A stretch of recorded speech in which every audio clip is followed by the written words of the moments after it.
Hello, everyone. This is Gina with Education Prep Centers, and I am excited to be here tonight to bring you another amazing session, live video, and we're going to do a Q&A tonight with everyone, and I'm very excited about doing that. So I am going to give everybody a few minutes to jump in. I see Teresa's here. Teresa, I just saw your post in the thank you so much for your kind words, and I definitely have been thinking about you. It is very cold in Chicago. Typically, I have to go to Chicago in January with some of my performing arts students, and I work with a lot of kids that do musical theater, that type of thing. And so I've been there a few times in January, and it has been bitter cold, but none like this year.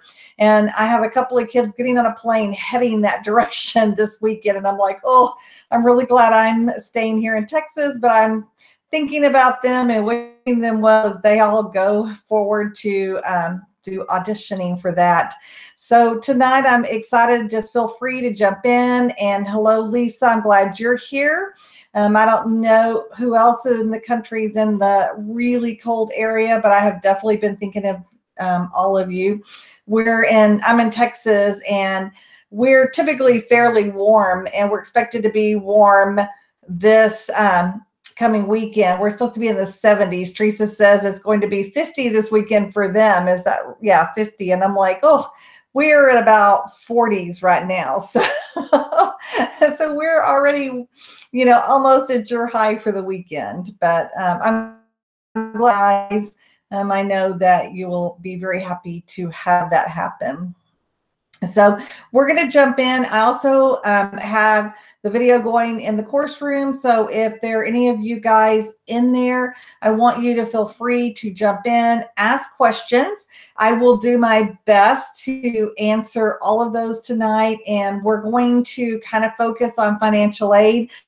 I will tell you, and I will give this disclaimer up front, that I am not a financial guru or a financial planner. So when it comes to very specific questions, I may or may not be able to give you complete direction in that. But if it's something that's really that you really need to know, I will try to get those answers for you. But as far as the overall financial aid process, how that works, what goes on in those times, in that environment, and what the admission offices are looking at and what the financial aid offices are looking at, I can definitely answer some of those questions, kind of give you a little bit of guidance, and as well as we'll talk a little bit about scholarships. So feel free to jump in, ask your questions, go ahead and put them in the chat. That way, when I'm going to kind of lead in, and I want to talk a little bit about your college list, because that is something that can make a big difference in the, how much you're going to pay for college. So I'm going to talk about that a little bit. And then after that, I would love to answer some questions. So whether you're in the course room watching, or if you're on Facebook watching, if you have questions and, that's surrounding financial aid or anything else, even if it's not financial aid, you can feel free to ask them tonight, and I'll be glad to try to answer those. So we're going to jump in and talk about your college list. This is a really, of course, I always say this is an important part of the admissions process. All of these things are, of them build upon the other. And so when we talk about college lists, a lot of times we're just thinking, where is the best place for my student to go? And are they going to be able to, is it going to be a fit, a safe, or a reach school based upon their grades, their GPA, does it fit them as far as the environment goes? There's just like a whole lot of different things. But the financial end of that is also a big part of whether a school is going to be a reach, a safe, or a fit. And so an example of that would be, and I'm going to kind of refer to the musical theater end, because I mentioned that earlier. I have lots of kids that audition and do performing arts. So I think I'll start with that. So a student may be going in and they're going through an audition process. and they know that a lot of them are very familiar with Boston Conservatory. It's an amazing program. It's one of the top programs in the nation as far as musical theater and dance and all of those things go. So a lot of students really like to audition for Boston Conservatory.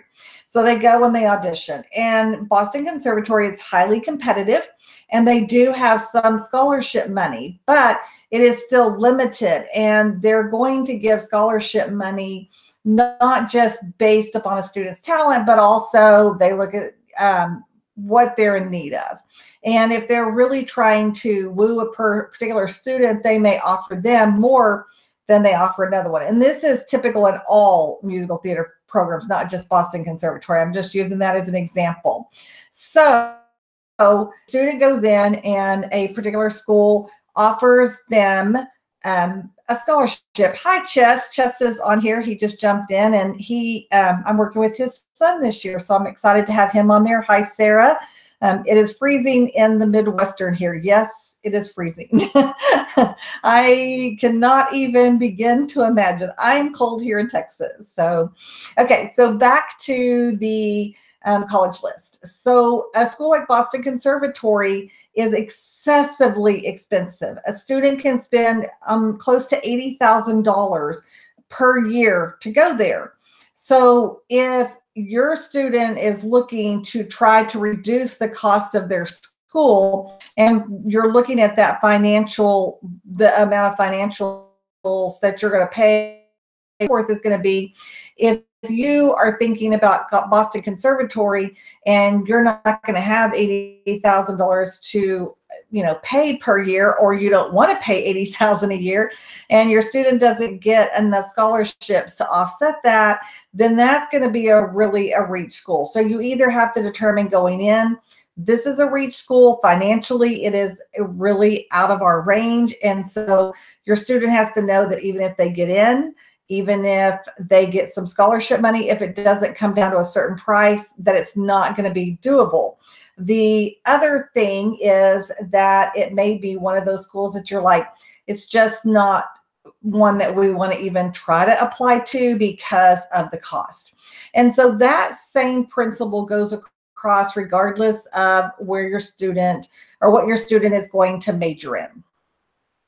So first of all, when your student is going in and applying to a university, and people talk about scholarships and they think, where am I going to get the scholarship money? How is this going to play out? Those type of things.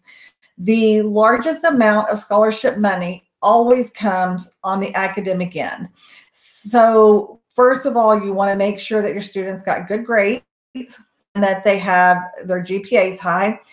Class rank can play into that, as well as their GPA. So a large number of schools on their website will have a list of what scholarships they offer. They'll say, if your student has this GPA and this test score, then they could qualify for this particular scholarship. So you want to look at that ahead of time and know, okay, so my child has this GPA, they have this test score, we have a pretty good chance of getting that particular scholarship. So that brings it into a more doable price range.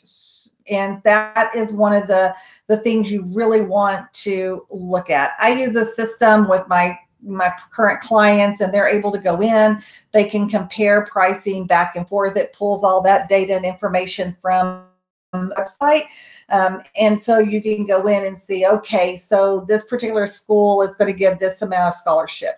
Now, almost every school, well, every school does have what they call like their chancellors or their president, or it's named various different things, but that's their top scholarship that typically can be a full ride.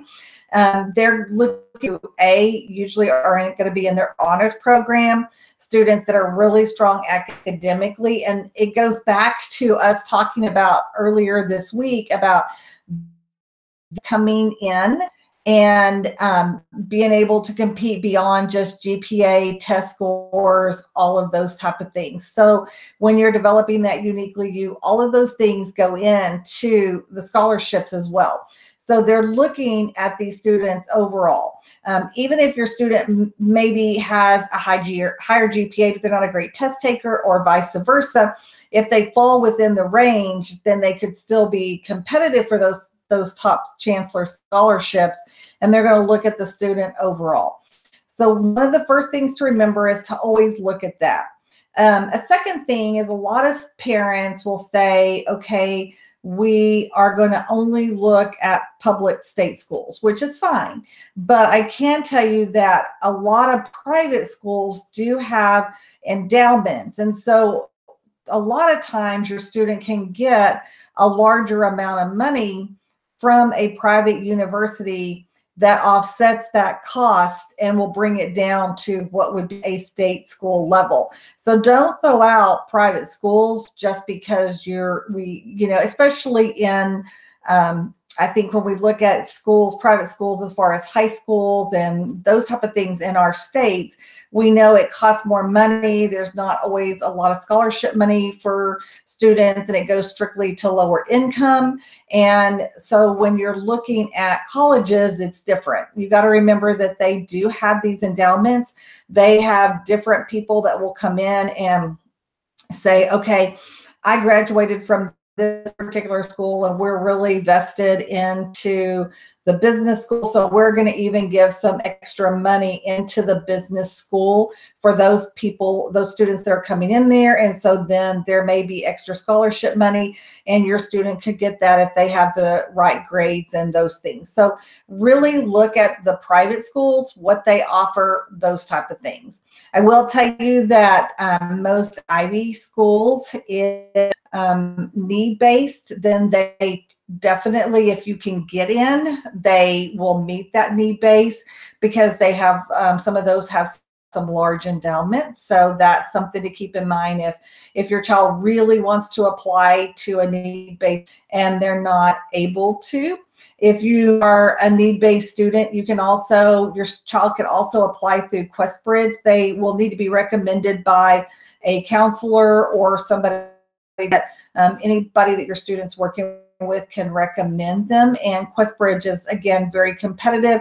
They are looking for students that have strong GPAs, those type of things, and then are need-based. And typically a family who makes under, I think it's right at the $100,000 mark a year, can apply as a QuestBridge scholar. So those are all some things that you can do if you're lower income.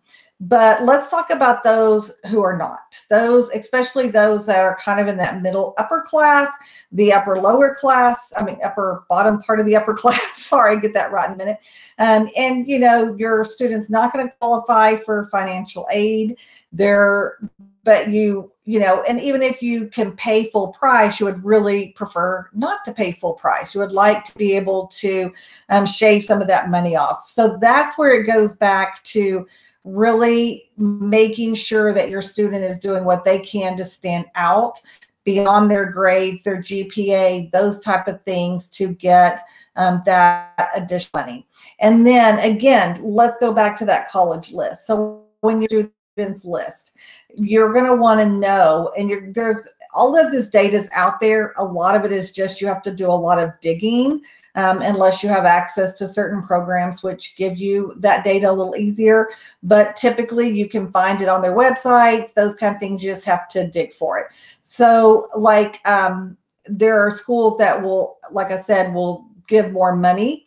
Maybe they have higher income ceilings where they'll say, okay, we're going to give parents with higher incomes money. Rice here in Texas, which it is definitely, a top rated school, they just raised the ceiling, the income ceiling, pretty high. So basically, even parents who are in those upper level income, if your student gets into Rice, will be able to get a fair amount of money from them, because again, they got some endowments, they got some different things that open the door for that. So make sure that when you're looking at that list and you're developing that college list, that you're looking at, fit as far as academics. you're looking at fit according to like who does your child fit on that college campus? Do they want to be in a big city? Do they want to be in a small city or a small town? Do they want to be where there's a big football influence, or does that matter to them?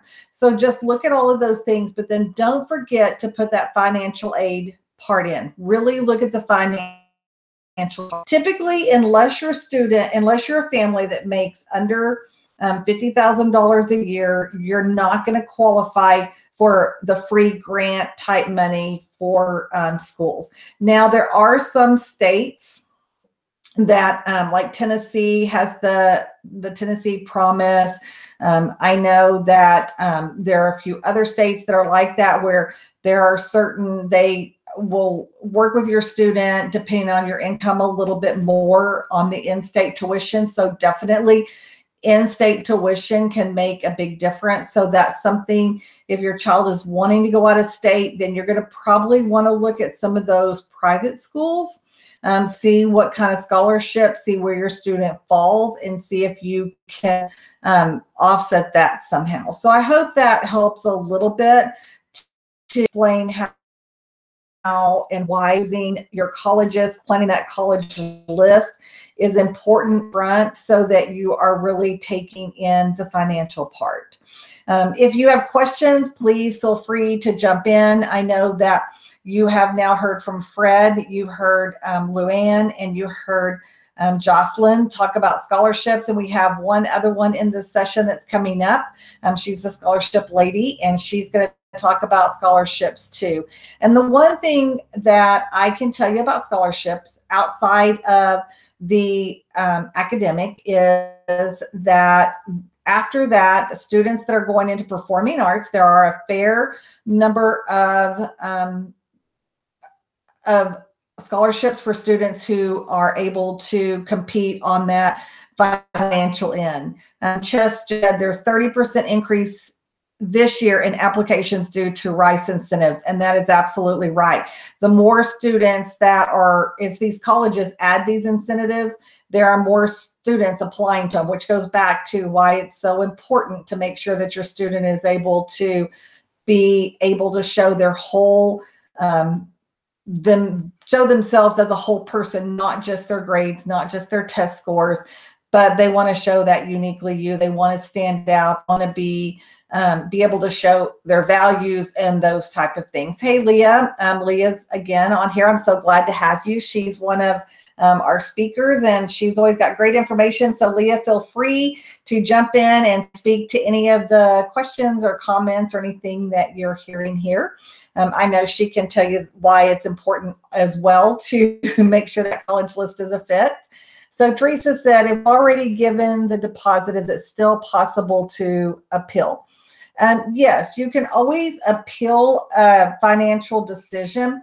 I will tell you though, in order to appeal, there has to be a major change in your financials. So that would mean that, and they're pretty specific on the forms. You can probably find it on their website, or you can call and talk to the financial aid office, and they can tell you. But in order to appeal, you have to like have lost a job, somebody, or had a major job change where somebody's income total like really dropped. You have to, maybe you've had some kind of medical situation that is affecting, maybe you have a parent, an elderly parent who's like coming and living with you. You've taken on an additional expense. Those are the things that they're looking for. So they're looking for something very, very specific. They're looking to see that there's a change in the financials. And, you know, it's really difficult because the way the formulas are set up, they're pretty much set up that way. And that's how they go when they're going through to do the FAFSA. And I know I have parents all the time that'll say to me, you mean they expect me to pay $25,000 a year, and you know, they don't really know my bills and those type of things. And unfortunately, it's kind of what it is. But you can appeal even if you've given a deposit, and that's perfectly fine. But you still have to make sure that there's a change. What about using another schools offer as leverage. You can do that. It depends. It really depends on the schools. You can always go in and say, we put out a deposit. We really want to be here. This is our number one school, but this other school has given us a larger amount of money. And then that is something that you can use to appeal. As a matter of fact, I had a student last year that was going, now this again was a performing arts student, but he was going between Baylor and TCU. And both schools wanted him, and we kept going back and forth, and we were up to he made his decision literally the night before the deadline, because each school kept coming back going, well, we can do this, or we can do that, or we can do this. So yes, you can do that. We have a question. Hi, Gina. Do you know if ACT scores can be super scored like SAT scores? Yes, it depends on the school. Not all schools will super score ACT, but there are a fair number that will, and it's becoming more popular. So you'll need to look on the school's website to see how they approach that. I usually say, especially if you have two scores and a student did really well in on one of them, but maybe their math score was lower, and then they did another one and everything was, maybe it was up or down from the first one, but the math score was much stronger, then go ahead and send in both. They may only look at one of them for for scholarships, but when you're and they're in that really thinking through whether they're going to accept a student, even though they're not super scoring, they still can see, oh, okay, this student did much better in math. They just had a bad math day on that first test. So, if they're close, I would go ahead and send them in. And it just depends on the school as to whether they'll super score the ACT. But like I said, more and more schools are, especially with the changes in the SAT. The SAT now is a lot like the ACT.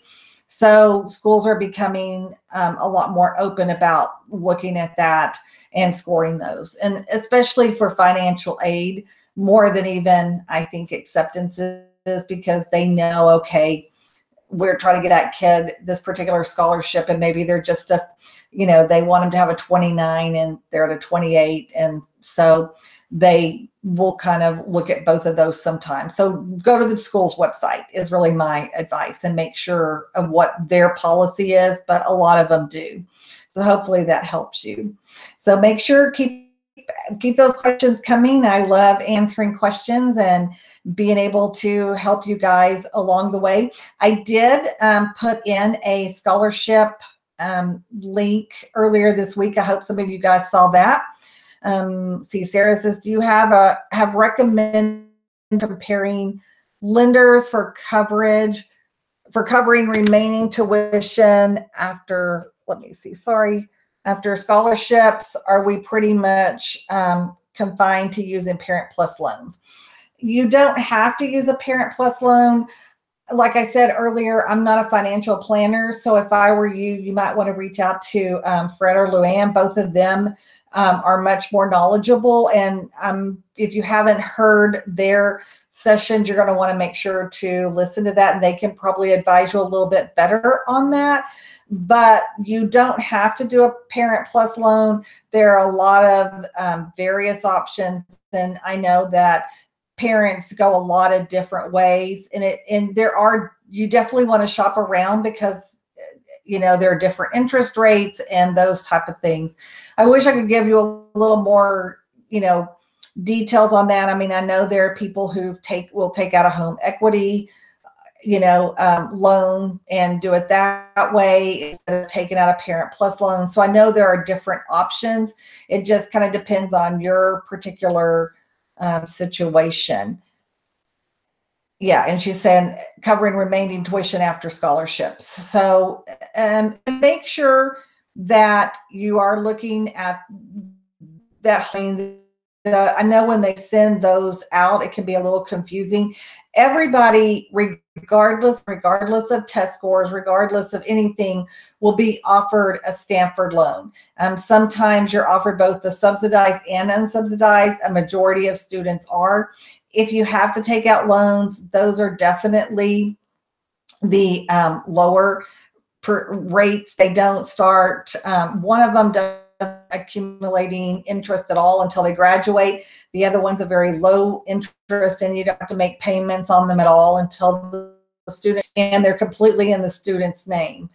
So those are obviously loans that are going to be better than taking out the higher interest rate ones that come from the Parent Plus loan. So hopefully that helps a little bit, Sarah. I know that, the paying for college can be stressful, and I really encourage you to sit in your child and talk to them about, once they're on the campus, about looking for scholarships and continuing to look for scholarships. If you listen to Jocelyn's talk, she actually went to college and started with a certain amount of money, and she needed to be able to pay her own way. And so she kept finding scholarships all through college, which paid for her school.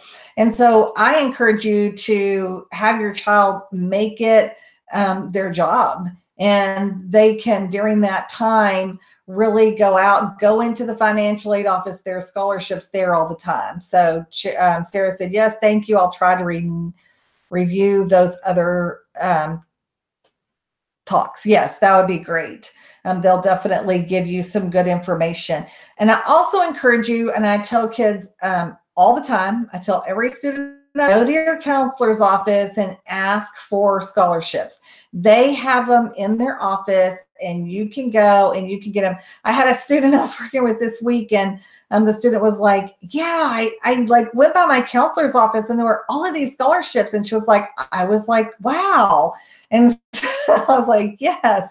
And so she was jumping on those scholarships, getting them written. But those are local, and it's easier to get a local scholarship than it is to get the Coca-Cola scholarship or the Kohl's scholarship or one, the Pizza Hut one or whatever, the really large ones. I mean, there are definitely students that get those, but if you can get local scholarships, that's going to be better. And it that's into college, because if your student goes into the financial aid office and they have scholarships and they literally will have like racks where they're either on the wall or on a turn rack, and your student can go through and figure out which ones match them, and they can take them and apply. Additionally, most departments, so if your student's going to be an economics major and they go into the department and they say, as a freshman, can I get a scholarship? The answer is typically going to be no. But as soon as the student has been there a year, has made good grades, has gotten involved in the department, knows people, then all of a sudden there are scholarships within the department that opens up for those students. And the reason is that they want to see that the students are going to be committed, that they aren't going to come in and change their major, leave the school, those type of things. They want to know they're really going to be at the school, they're going to be involved and part of that department. So encourage them to not stop looking for those scholarships just because they get to college, and give them incentives. I think we talked about this the other night. I've seen parents who will say, for every, if they're a parent who's able to pay for college and, and has those funds, will say, okay, so for every dollar you get, then that we don't have to pay, that money is going to go into an account for you when you graduate. And that helps get kids more motivated. Or give them if it's definitely a need situation, then, offer them, tell them that you're going to pay them a certain amount per every scholarship they apply to. Maybe they get, $1 or $5 or whatever, and it can go into helping pay for books and things to that effect. And it's hard to get those outside scholarships, but if they don't apply, they're certainly not going to get them. And so it is a full-time job. And it is, I will say this too, depending on where your student is, but it is really hard for seniors to apply for scholarships and applications at the same time. And that's why it's important to start early, because once you're in the application process and you're writing all of these essays, and the more competitive the school, the more essays that your student's going to have to write. It's just the nature of the beast. So they're going to be writing all these essays. They're going to be, in the middle of all their AP courses and all the senior activities and all these things. And so time for them to write those scholarships on top of that becomes very limited. So most of the time, students don't even start thinking about writing scholarships, doing scholarships until, now, when they're in the waiting period for hearing if they're going to get into school. And there are definitely still a lot of scholarships out there that seniors can apply for, without a doubt, but the pool becomes slimmer. So if they're able to start applying for scholarships their sophomore year and their junior year, when things aren't quite so crazy, then it makes the process easier. And even if it's a scholarship that's for their senior year, you can actually go through, and I encourage students to do this, to go through, because there's so many websites, so many things out there you can go through, and you can find those, put them in a spreadsheet, then go ahead and write the requirements down. They're not going to change a ton from year to year. I wouldn't advise pre-writing an essay or things to that effect, but know what is the deadline, when does it typically open, and what are the requirements so that you can kind of be prepared for that. Again, don't forget to ask questions. I'm excited to answer those. I love answering questions for you guys, so be sure to put them in. I do want to tell you about a resource that's free, and it's called Raise Me, and it's RAISE.me, M-E. And it's a great website. And what your student does is they go in and they fill out a profile, and it's pretty in-depth. They ask millions of questions about themselves. They have to put in every grade, every test score, every AP class, all of those things. But they have the schools that they're applying to. And they offer what they call micro scholarships. And basically what that is that some schools will say, hey, if you come visit us, we'll give you $100. Or if we're going to give you $100 for every AP test you take, or we're going to, that you make a 3 on and you pass, or we're going to give for A's or different things. And these are micro scholarships that are within the schools. And students don't know how to find those because they're not really necessarily like a scholarship you apply for. You have to know how to go in and find them. And so, I see students that'll go in and they'll find these schools, and that, they may get $500 or $600 from a school, but that pays for books, and it can make a difference in a lot of different things. So make sure you go on, you apply, you get all that information in, you look at it, it'll walk you through into exactly what you need to do. So again, it's called Raise Me, and it's RAISEM.me. And so check that out and make sure that you are applying to that. So do we have any more questions? I'm excited to be able to share with you tonight, and but I want to make sure that I'm answering questions that you guys have. I'm so glad I have quite a few people on tonight, and so that's wonderful. I'm thrilled that you're all here, and I'm glad that you're all getting a lot of wonderful information from the summit. That was my main goal in doing this. I feel like sometimes as parents, we're just out there digging all over the place trying to find information, and it can be really hard. And so I wanted to bring experts in that could really talk about all the various aspects of the college admissions process, regardless of if your student is getting ready to be a freshman in high school next year, or if your student's right in the throes of senior year. Teresa said, are there a lot more costs coming outside of the number we're given in the financial aid package?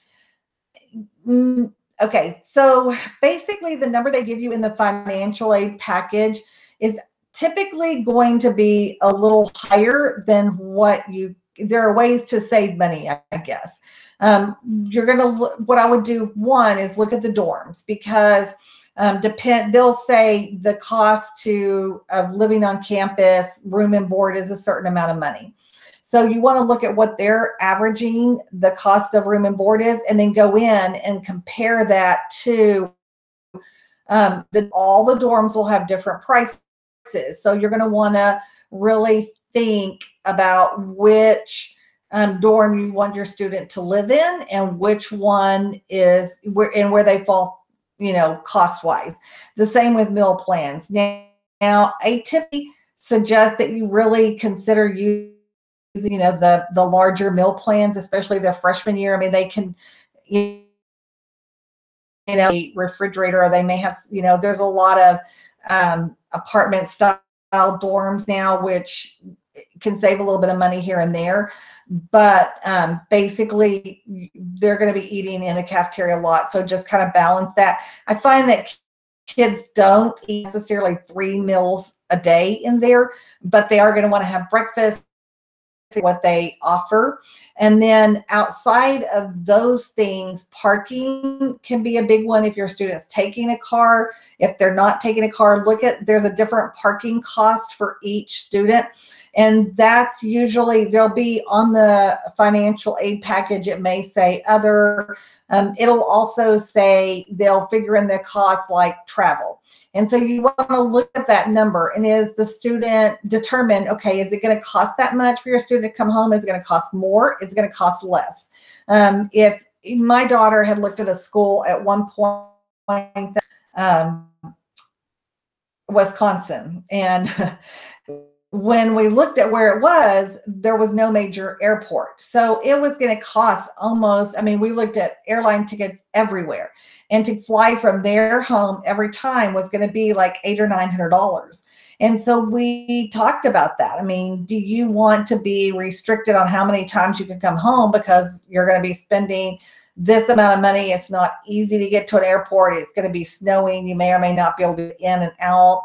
You kind of look at all the expenses that your student, and books is something you can always save money on. There's tons of discounted sites with books prior to going to class, because your student's going to get a list. It's going to have all of these books on it, and then parents go out and spend all of this money on books, and then the teacher is like, oh, we're not using that one. So make sure you have this teacher's actual syllabus, that the student really knows what books. There are used books. You can get them through Amazon. So typically you can save money on books. But outside of that, the expenses are going to be if your student decides to join a sorority or fraternity. Football school, then typically some schools give students free entrance to all the sporting events. Some of them will charge. But it's, even the ones that charge, it's like maybe $80 or $90 for a year for all the sports. So they really do make it, accessible and pretty reasonable.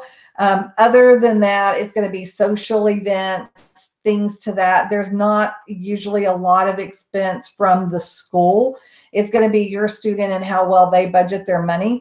I know a lot of families and kids, they'll talk about it. Okay, so your friend, maybe you have friends that can afford, and they go out to eat all the time. Every weekend they're going, oh, tell your student, don't not go. Don't pull that social event out. But what you do is go to the cafeteria, eat before, and then go and maybe just buy, an appetizer, or just buy something to drink, or get somebody and share a meal with them, something to that effect. And so kids are really great at figuring those things out. So beyond that, there's not going to be a ton, but I also really look through and budget down how, what they're saying on that list versus what it's really going to be. So Chess said, once offered merit aid, is it common for an institution to do a hard sell about accepting their package? Not typically. Usually, schools are always recruiting, and of course they want you to come to their school because it's a business. and their student to come, especially if your student is a good student. I would say if you have a college that's trying to really push you on accepting that package, and especially early, and they really want your student, then I would call and say, obviously you want my student, so we're interested, but can we talk about, maybe a way to negotiate this offer? Are you willing to up that amount for those type of things?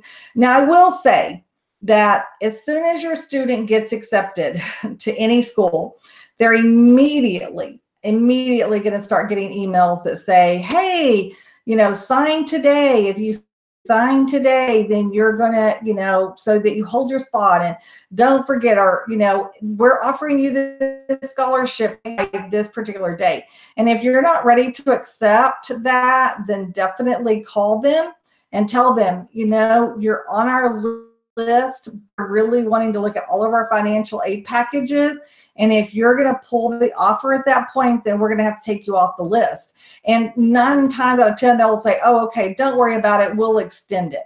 Because technically, they have to give you till May 1st to make that decision.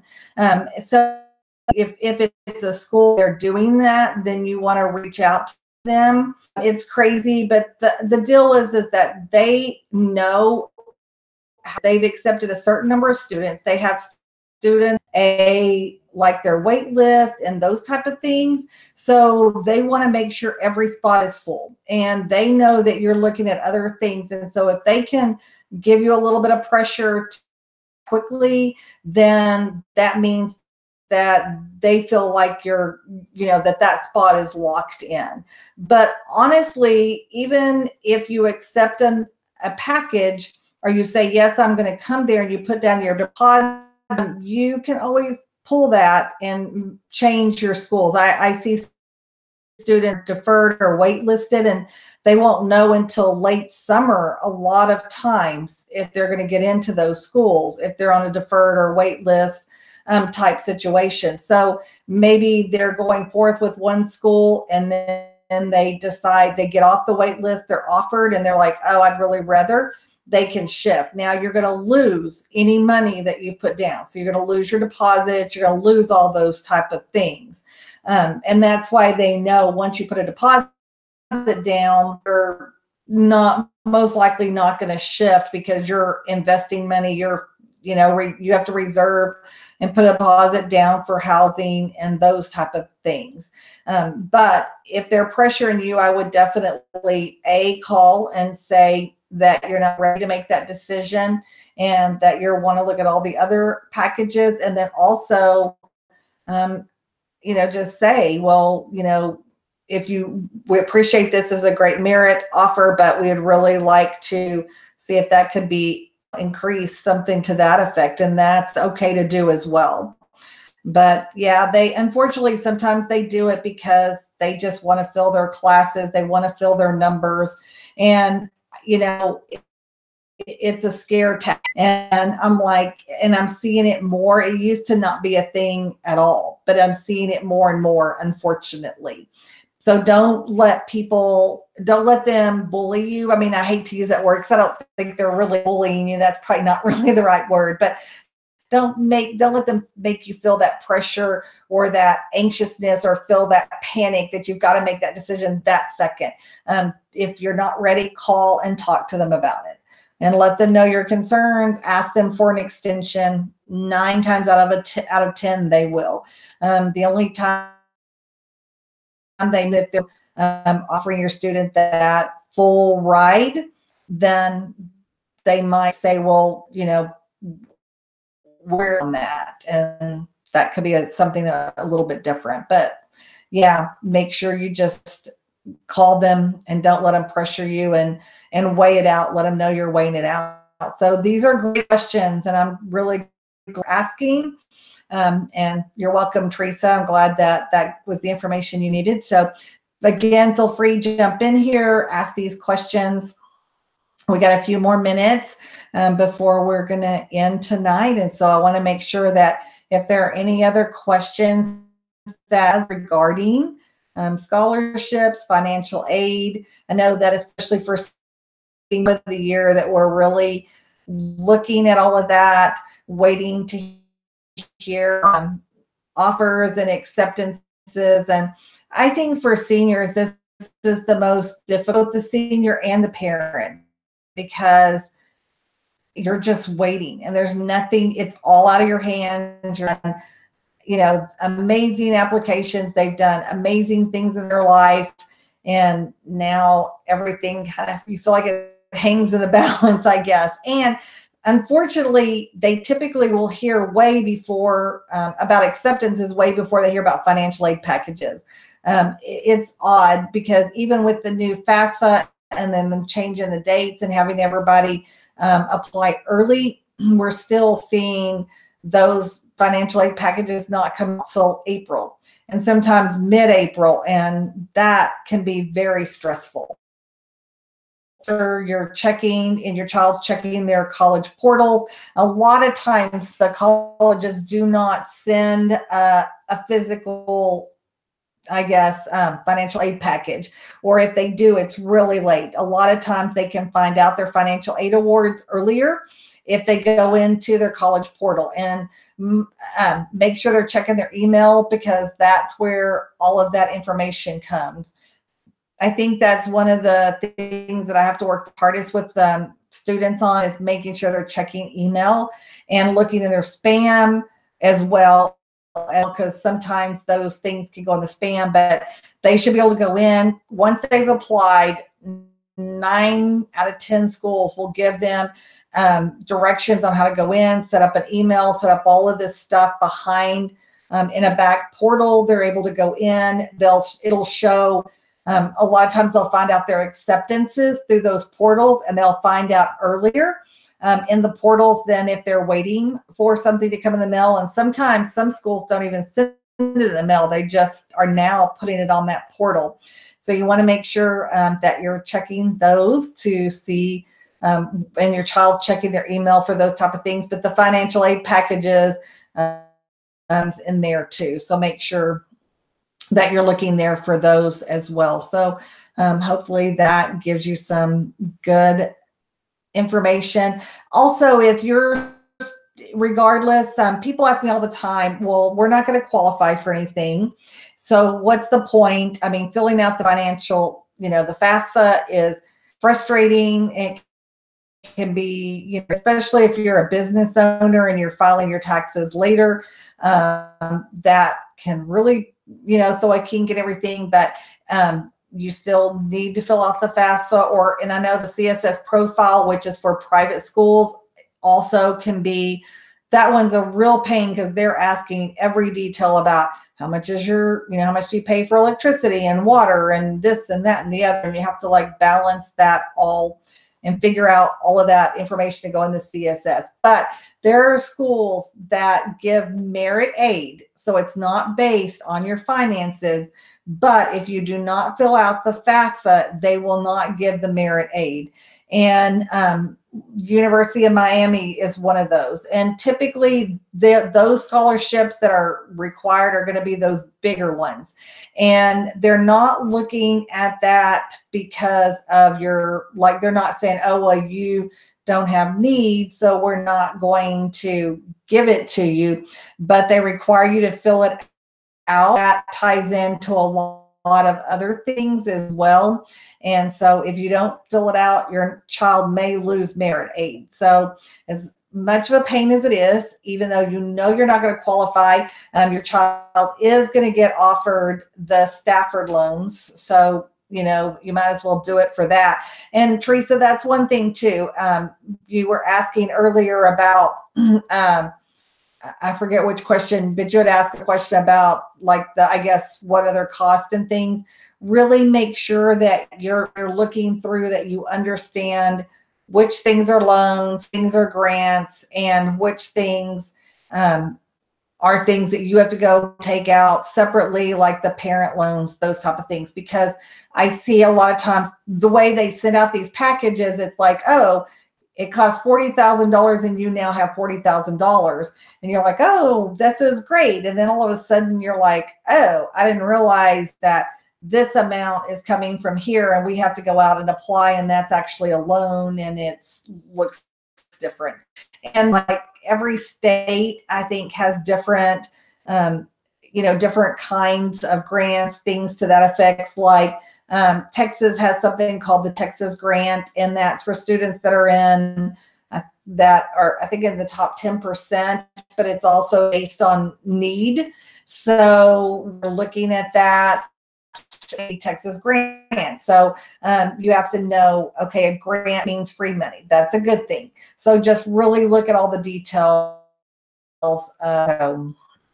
Yeah, I know it's crazy, and it can be, especially if you don't understand it, and that you guys are pretty proactive. That's why you're in the summit.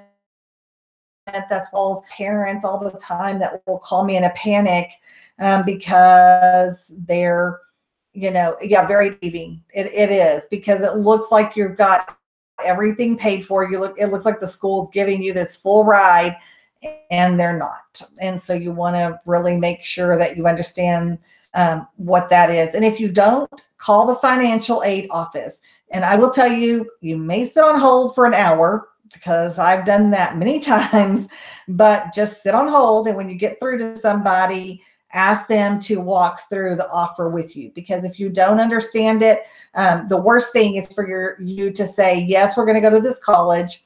Then you get in, and then everything hasn't been disclosed, and it becomes an issue. So just, if there are questions, make sure you ask somebody who can help you look over that, or definitely call the financial aid office.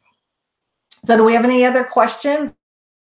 Wrap up here in just a couple of minutes. I'm so glad that everybody came tonight. I hope that I was able to shed some light, help you answer some questions, give you a little more process. And you're welcome, Chess, and all the people that are on here. I'm getting lots of thank yous, and I appreciate all of you guys too.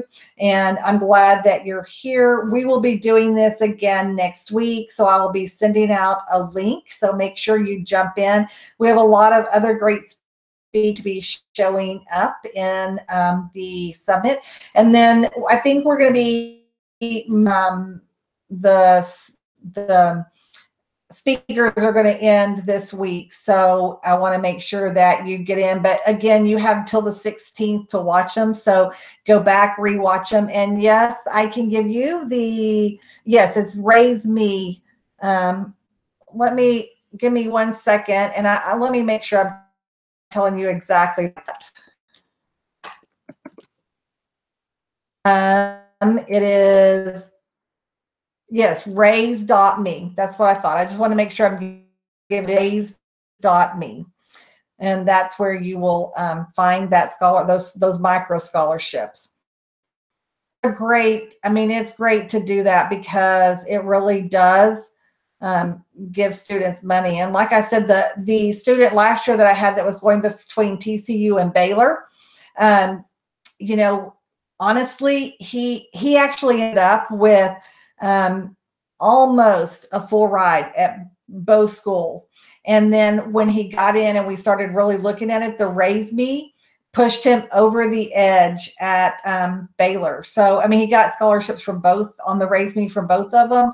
But between everything, he ended up getting pushed over the edge with Baylor. So he definitely, that made a difference for him. And of course, like I said, he was a musician, so he had some talent-based scholarship in there as well. And he was a national merit. So there were a lot of, I think, just strong and high scholarship money. But you definitely want to look at that Raise Me, because those can make a difference. And especially if your student gets some of those really large scholarships, if they're fortunate enough to have that happen, then when it comes down to it, you still, like, they may get a full tuition, but you still have room and board. And so when you're adding everything up, those Raise Me scholarships little micro scholarships can push them over the edge. So everybody, when we hang up tonight, go and sign up for Raise Me. That's my best piece of advice for the evening. So I'm glad you all came. I think we'll go ahead and come to an end tonight. I look forward to see call next week. Feel free to check out my website. I'm at educationprepcenters.com. You can find my information there as well. And so I would love to answer any questions that you guys have outside of the live events as well. And I'm glad you're here, and I look forward to seeing you all next week. So I hope you all have a great, thank you, Teresa. I will have a good, I'm very, and you stay warm. I think that, I'm like, gosh, I feel bad that you guys are all so cold. So I will see you guys next week.